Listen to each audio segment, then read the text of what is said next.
자, 오늘의 제목은 어린아이, 연자맷돌, 어린아이와 연자맷돌이라는 제목으로 말씀을 증거하도록 하겠습니다. 그리스도의 몸된 교회로서 그의 지체로서 진정한 행복을 누리며 살아오고 계십니까? 아멘. 우리는 흔히 어린아이와 같은 믿음을 가져야 한다고 말합니다. 성경에서는 어린아이들과 같지 아니하면 결단코 천국에 들어가지 못한다고 증거하고 있기 때문입니다. 그렇다면 어린아이와 같다는 것은 무슨 의미일까요? 우리가 익히 알고 있는 대로라면 어린아이와 같다는 것은 아마도 순수함을 의미할 것입니다. 아이는 아직 세상 물정을 몰라 때묻지 않았고 그 마음에 악의가 없으며 복음을 가르치는 그대로 의심하지 않고 믿기 때문에 그 영혼이 깨끗할 것이라고 생각하기 때문입니다. 복음을 대하는 태도에 대해선 어린아이와 같은 순수함이 이상적인 모습이라고 저는 여러분께 말씀드릴 수 있을 것 같습니다.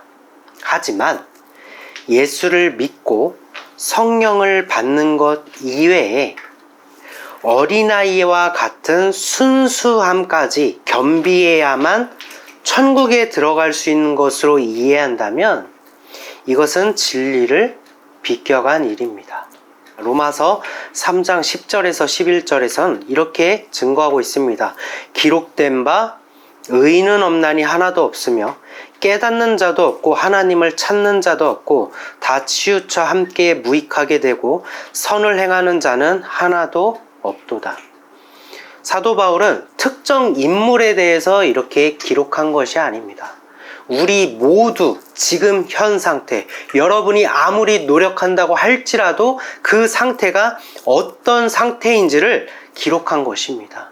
그 기록이 무엇입니까? 의인은 없나니 하나도 없다라는 것입니다. 누구든지 이 말씀에서 예외일 수 있는 사람은 단 한 명도 없습니다. 어린아이든 혹은 어린아이와 같은 순수함을 가진 자라고 할지라도 모든 자들의 근본은 하나님의 진노를 받아야 할 죄인에 불과하기 때문입니다. 우리 모두는 예수님을 통하지 않고는 결단코 죄악을 벗어날 수 없습니다. 우리가 육신을 입고 있는 한 우리는 끝없이 죄악을 답습하게 될 것이며 생명의 법을 거스르려고 할 것입니다. 따라서 우리가 이해하는 어린아이와 같은 믿음은 여러분은 절대 도달할 수 없습니다. 그렇다면 오늘 본문에서 말하는 어린아이와 같은 자가 천국에 들어간다는 의미는 무슨 의미일까요? 오늘 본문의 말씀 마태복음 18장 1절에서 3절입니다. 그때의 제자들이 예수께 나와 이르되 천국에서는 누가 크니이까? 질문이 뭐였죠? 천국에선 누가 제일 큽니까? 라고 물어본 것이었습니다. 예수께서는 한 어린아이를 불러 그들 가운데 세우시고 이르시되 진실로 너희에게 이르노니 너희가 돌이켜 어린아이들과 같이 되지 아니하면 결단코 천국에 들어가지 못하리라. 제자들이 질문했던 것과는 조금 다른 답변을 주셨죠. 제자들이 천국에서 누가 큰 자인가에 대해 논할 때 예수님은 그들을 향해 이렇게 말씀하십니다. 너희가 돌이켜서 어린아이들과 같이 되지 않으면 결단코 천국에 들어가지 못한다. 다시 돌이켜야 된다라는 것입니다. 무엇으로부터 돌이켜야 된다라는 것입니까? 나이를 돌이켜서 아이가 되라는 말이 아닙니다. 자신의 의로움에서 돌이켜야 된다라는 것입니다. 스스로 의롭게 되어 죄악에 빠지는 근본적인 이유가 뭔지 아십니까? 아이러니하게도 계명 때문입니다. 계명. 율법을 한번 생각해 보시기 바랍니다. 율법의 계명으로 인하여 사람은 율법을 지키는 자와 율법을 어기는 자로 나뉘게 됩니다. 그리고 율법이 그 계명을 어긴 자들을 정죄하듯이 율법을 지킨 자는 율법 그 자체가 되나요? 아니잖아요. 내가 헌법을 수호하는 사람이 되었고 헌법을 지키는 사람이 되었다라고 해서 헌법 그 자체가 될 수 있습니까? 없죠. 누구든지 범죄할 만한 가능성은 다 갖고 있잖아요. 하지만 헌법 그 자체가 헌법을 어길 수 있나요? 그렇지는 않잖아요. 그런데 사람은 자신이 율법을 지키고 그렇게 행하다 보면 자신이 율법 그 자체, 율법에 속한 자라고 여겨서 율법을 어긴 자들을 자신과 경계 짓고 그들을 정죄하게 됩니다. 율법에 무지했던 어린아이와 같은 자들이 율법을 양식으로 삼아 스스로 의롭게 여기는 장성한 자가 된 것입니다. 그렇게 성장한 거예요. 하지만 하나님께서 사람들에게 계명을 주신 이유가 무엇입니까? 몸이 성치 못한 사람이 치료를 받을 수 있고 배고픈 자에게 음식을 주듯이 먼저는 죄인 되게 하시고 이후 예수 그리스도로 인하여 의롭다 하심을 얻기 위해서 계명을 주신 것입니다. 즉 사람이 자신의 의로움에 젖어서 나는 율법의 완성한 자야 라면서 자신이 의롭게 된다면 그조차도 그 사람을 죄악에 가두기 위한 하나님의 계획이라는 거예요. 이 지혜가 너무 놀랍지 않습니까? 지키는 자도 죄인이 되고 자신의 의로움 때문에 죄인이 되고 지키지 않는 자도 지키지 아니함으로 죄인이 된 것입니다. 십자가의 복음은 오직 죄인에게만 허락된 하나님의 은혜입니다. 그래서 천국의 구원을 얻기 위해선 스스로 율법에 의롭게 된 장성한 죄악에서 돌이켜 율법에 무지한 어린아이와 같이 되라고 말씀하신 것입니다. 율법을 지킨 분은 오직 한 분, 예수님밖에 없기 때문이에요. 어린아이에 대한 비유는 성경 곳곳에서 증거되고 있습니다. 이사야서 11장 8절에서는 이렇게 기록하고 있습니다. 젖먹는 아이가 독사의 구멍에서 장난하며 젖된 어린아이가 독사의 굴에 손을 넣을 것이라. 이사야서에 기록된 어린아이가 독사의 구멍에 장난하고 손을 넣어도 아무 탈 없다는 것은 율법에 무지하여서 예수 그리스도를 소망하는 어린아이와 같은 자들이 마귀의 결박에 풀려나 자유함을 얻는다는 것을 의미합니다. 고린도전서 14장 20절에선 이렇게 기록하고 있습니다. 형제들아, 지혜에는 아이가 되지 말고 악에는 어린아이가 되라. 지혜에는 장성한 사람이 되라. 고린도전서에서도 스스로 의롭게 여기는 악에는 무지한 어린아이가 되라고 하고 지혜의 영이신 성령의 양식을 먹는 자들은 어린아이에 머물지 말고 그것을 양식으로 받아 먹어 장성한 사람이 되라고 권면합니다. 갈라디아서 2장 16절입니다. 사람이 의롭게 되는 것은 율법의 행위로 말미암음이 아니요 오직 예수 그리스도를 믿음으로 말미암는 줄 알므로 우리도 그리스도 예수를 믿나니 이는 우리가 율법의 행위로서가 아니고 그리스도를 믿음으로써 의롭다함을 얻으려 함이라. 율법의 행위로서는 의롭다함을 얻을 육체가 없느니라. 아멘. 오늘날에도 다르지 않습니다. 여러분께서 율법은 그저 과거의 어떤 법조문이라고 생각하시면은 큰 오산입니다. 즉 예수를 통하지 않으면 율법에 정죄당하듯 우리의 모든 생각과 행위가 예수를 통하지 않고 예수를 목적하지 않는다면 예수님께서는 우리에게 이렇게 말씀하실 것입니다. 돌이켜 자신의 의로움에 무지한 어린아이와 같이 되어라. 본문의 말씀 5절에서 7절입니다.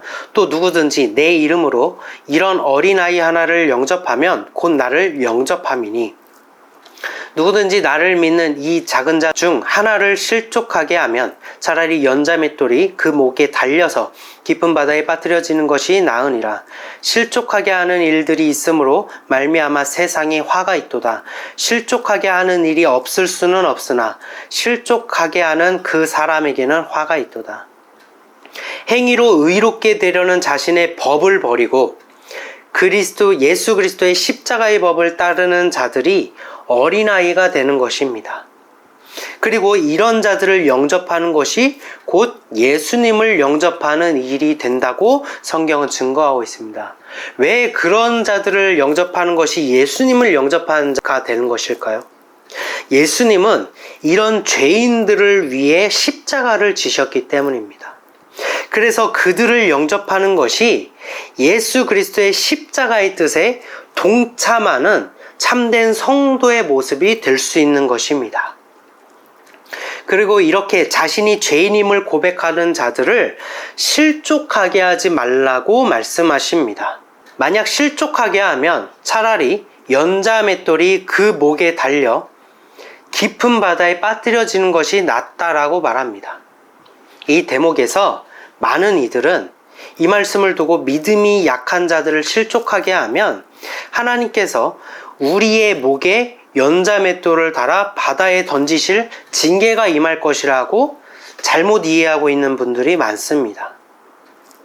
이 말씀은 실족하게 하는 자를 하나님께서 징계하시겠다라는 의미가 아니라 그 사람이 실족하여서, 즉 예수님으로부터 떨어져 나가 구원받지 못할 바에야 그 사람의 목에 연자맷돌을 받아 바다에 빠뜨려 죽게 하는 편이 낫다라는 것을 의미합니다.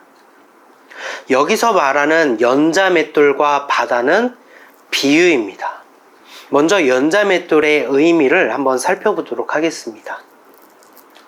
맷돌은 우리의 입에 먹을 양식, 곧 생명을 얻기 위하여 힘들게 수고하여 윗돌을 돌려야만 하는 것이 바로 맷돌입니다. 즉 생명을 얻기 위해 사람이 수고해야만 한다는 언약, 곧 율법을 의미합니다. 율법도 동일하지 않습니까? 사람의 행위와 노력과 그런 모든 것을 다 쏟아내어 율법을 지키고 또 지킬 때 생명이 주어진다라는 것. 그래서 맷돌은 율법을 상징하는 거예요. 계명을 지키기 위해선 사람들은 힘들게 노력해야 하고 그래야지만 양식, 곧 생명이 허락되기 때문입니다. 그래서 율법에서도 맷돌에 대하여 계명을 이렇게 세우셨습니다. 신명기 24장 6절입니다. 사람이 맷돌이나 그 윗짝을 전당 잡지 말지니 이는 그 생명을 전당 잡음이니라. 맷돌을 전당 잡는 것은 곧 그의 생명을 전당 잡음과 같다고 증거합니다. 모든 것을 잃어도 생명을 얻을 기회만은 잃어버리지 않도록 하나님께서 맷돌을 통하여 계명을 세우신 것입니다. 왜 이렇게 하셨습니까? 그 맷돌의 의미가 이후에는 우리의 영원한 생명이 양식이 되시는 예수 그리스도를 예표하고 있기 때문이에요. 그래서 구약에서는 율법을 의미하고 신약에서는 예수 그리스도를 의미합니다. 왜냐하면 율법이 예수를 증거하고 있는 것이기 때문에. 사사기에서도 맷돌에 대해서 이렇게 기록하고 있습니다. 사사기 16장 21절입니다. 블레셋 사람들이 그를 붙잡아, 그는 누구죠? 삼손이죠. 삼손을 붙잡아 그의 눈을 빼고 끌고 가서 내려가 놋줄로 매고 그에게 옥에서 맷돌을 돌리게 하더라. 삼손 또한 고초당하시는 예수 그리스도를 예표하고 있습니다. 여기서 말하는 블레셋은 누구일까요? 마귀, 그리고 마귀에 속하여 예수님을 핍박하는 죄인된 우리를 의미합니다. 그의 눈을 뺐다는 건 빛이신 예수 그리스도께서 십자가에 죽으실 때 빛이신 예수님이 빛을 잃어버렸잖아요. 그래서 눈을 뺐다라는 건 빛을 잃어버렸다라는 것을 의미하고 그에게 맷돌을 돌리게 했다라는 것 역시 율법의 모든 수고와 고난을 예수님께서 홀로 짊어지셨음을 의미합니다. 그래서 삼손은 그 맷돌을 돌린 것입니다. 그렇다면 다른 사람은 이 율법의 계명, 언약을 상징하는 이 율법을 돌릴 수 있을까요? 그 죄의 무게를 감당할 수 있을까요?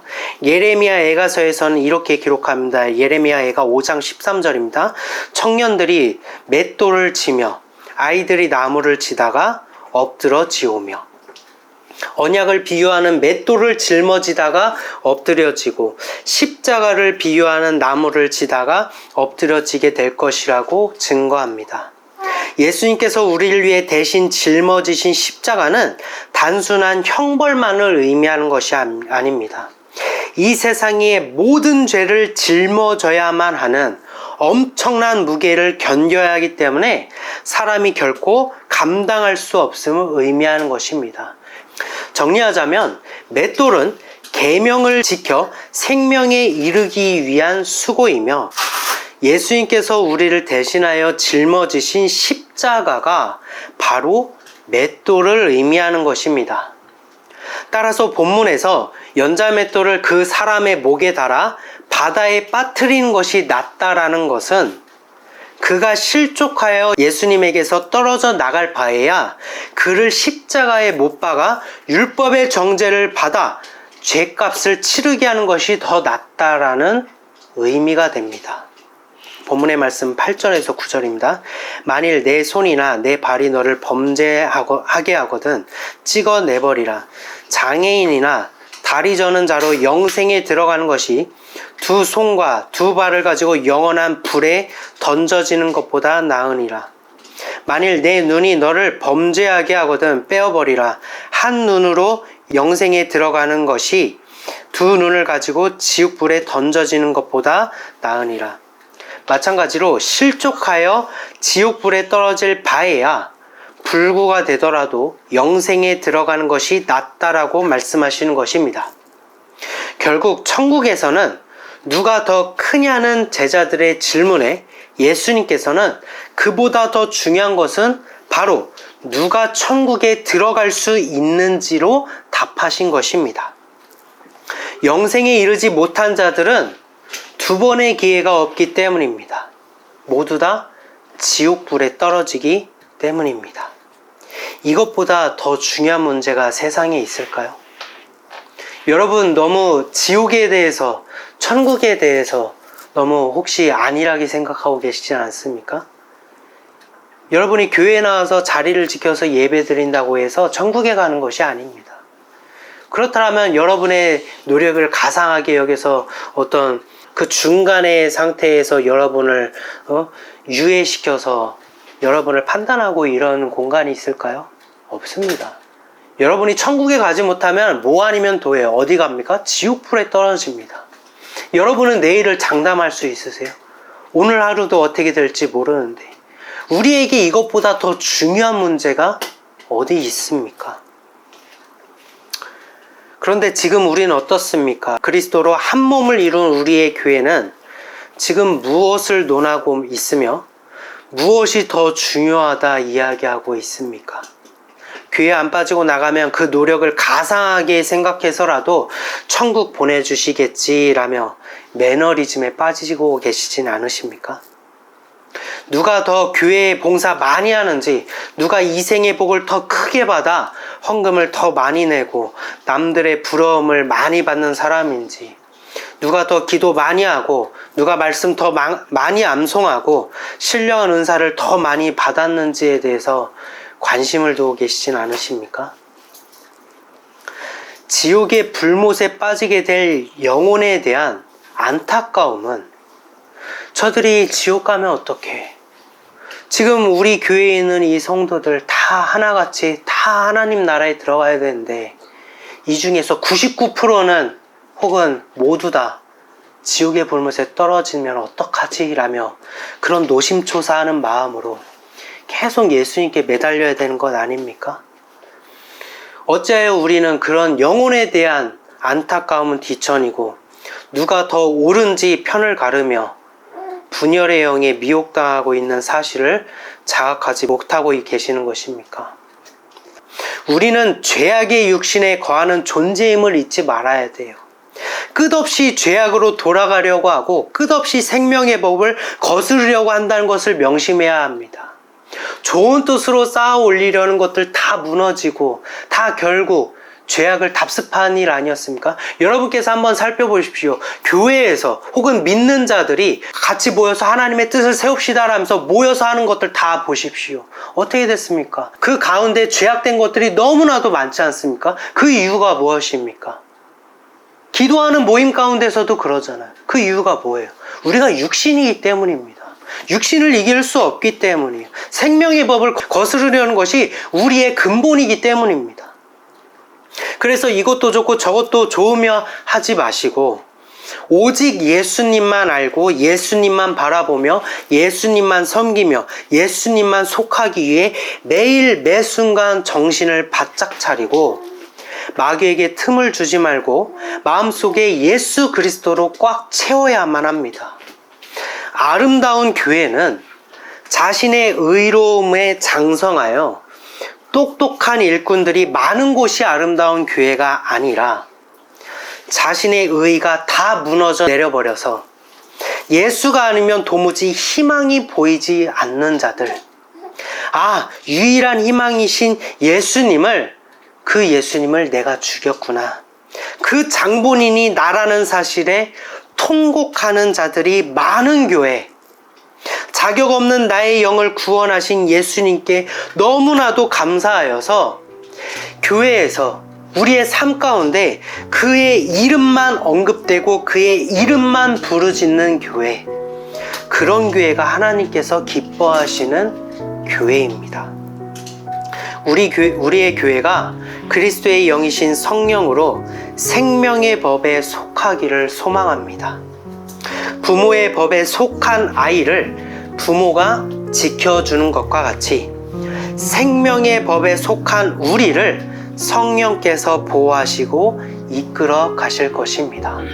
이미 온 땅의 복음은, 십자가의 복음은 이미 온 땅에 다 퍼졌다라고 증거되고 있습니다.